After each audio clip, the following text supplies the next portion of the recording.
പ്രിയപ്പെട്ടവരെ, 1 കൊരിന്ത്യർ 9:27 പൗലോസ് അപ്പോസ്തലൻ പറയാണ്, മറ്റുള്ളവരോട് സുവിശേഷം പ്രസംഗിച്ച ഞാൻ തിരസ്കൃതനാകാതിരിക്കേണ്ടതിന് എൻ്റെ ശരീരത്തെ ഞാൻ കർശനമായി നിയന്ത്രിച്ച് കീഴടക്കുന്നു. പുതുവർഷത്തിൽ പരിശുദ്ധാത്മാവ് ഈ വചനം നൽകുമ്പോൾ കർശനമായ ഒരു നിയന്ത്രണം നമ്മുടെ വിശ്വാസ ജീവിതത്തിൽ, ആത്മീയ ജീവിതത്തിൽ. പക്ഷേ ഇതൊരു ബാഹ്യമായ അല്ലെങ്കിൽ ശാരീരികമായ ഒരു അധ്വാനമല്ല, ഒരു വിൽ പവർ അല്ല. അതാണ് 1 കൊരിന്ത്യർ 15:10 പറയുന്നത്, ഞാനല്ല എന്നിലുള്ള ദൈവകൃപയാണ് മറ്റുള്ളവരെക്കാൾ കൂടുതൽ അധ്വാനിക്കാൻ എനിക്ക് കൃപ നൽകിയത്. അതുകൊണ്ട് നമ്മൾ ആഗ്രഹിക്കണം, അധ്വാനിക്കണം. അതൊരു ഫിസിക്കൽ സ്ട്രെങ്ത് അല്ല, മറിച്ച് പരിശുദ്ധാത്മാവിൽ ആശ്രയം വെച്ച് കർത്താവിൻ്റെ കൃപ സ്വന്തമാക്കാൻ.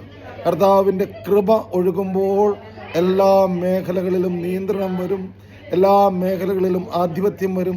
തിന്മയുടെ മേൽ, പാപ സാഹചര്യങ്ങളുടെ മേൽ, തെറ്റായ വാക്കുകളുടെ മേൽ, അശുദ്ധിയുടെ മേൽ, വെറുപ്പിൻ്റെ മേൽ, കുശുമ്പിൻ്റെ മേൽ, കുറ്റം പറച്ചിലിൻ്റെ മേൽ, പൊട്ടിത്തെറിയുടെ മേൽ എല്ലാം പരിശുദ്ധാത്മാവിൻ്റെ കൃപയാൽ നമുക്ക് വിജയം ലഭിക്കും.